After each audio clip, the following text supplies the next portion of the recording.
French bulldog. Age என்ன? 5 years old. Okay. எப்படி behaviour அங்கே டாக் எடுக்கும்போது எப்படி என்ன ரியாக்ட் பண்ணா? ரொம்ப அக்ரெசிவ். குட் பாய். சேட்டா இவனை ரெடி பண்ண முடியுமா? ட்ரை பண்ணலாம். எத்தனை டேஸில் பண்ணிடலாம் ட்ரான்ஸ்ஃபர்மேஷன்? இதுக்கு என்ன ப்ராப்ளம் எனக்கு தெரியாது. இவனோட பிஹேவியர் இஷ்யூஸ் என்னடா, யாரையும் வீட்டில் உள்ள வர கூடாது, இப்படியெல்லாம் வரும். அந்த ஓனர் 2 பேர் இல்லாட்டி யாரையும் தொடர்பு கூட கிடையாது. சோஷியலிஸே இல்லாமல் இருந்திருக்காங்க. எல்லாரையும் கடிக்கும். முதல்ல அவர் ரொம்ப பாவம். ஒரு ஆள் வந்து நாயை பைட் பண்ணிட்டோம். ஓ, நாயை ஒரு மனித பைட் பண்ணி முன்னாடி எல்லாம் பாவம். Crazy story.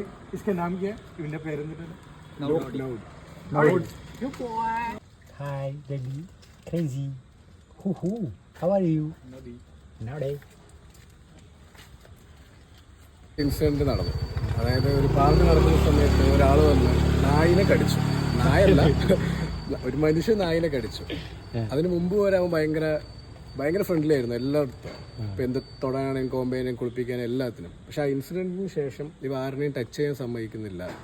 ആരെങ്കിലും അടുത്ത് വന്നാൽ കടിക്കാൻ പോവുകയാണ്. ചില നേരത്തെ ഓണേഴ്സിനെ തന്നെ അറ്റാക്ക് ചെയ്യാണ്. അല്ല, ഓണേഴ്സ് പറഞ്ഞ ബോർഡിങ്ങിലൊന്നും ഇടാൻ പറ്റുന്നില്ല. ആരുടെ അടുത്ത് കൊടുക്കാൻ പറ്റുന്നില്ല. കാരണം ഇപ്പൊ അവിടെ തന്നെ ഒരു ചേട്ടൻ ഉണ്ടായിരുന്നു, അവിടെ ഹെൽപ്പറാണ്. അപ്പൊ ആളെന്നോട് പറഞ്ഞത് ലീഷ് പിടിക്കുമെന്ന് ഞാൻ ചോദിച്ചപ്പോൾ ആളെന്നോട് പറഞ്ഞത്, ചേട്ടാ ഞാൻ 1 വർഷമായി ഇവിടെ, എന്നിട്ട് ഇപ്പോഴും എന്നെ കടിക്കാൻ വരുന്നുണ്ട്.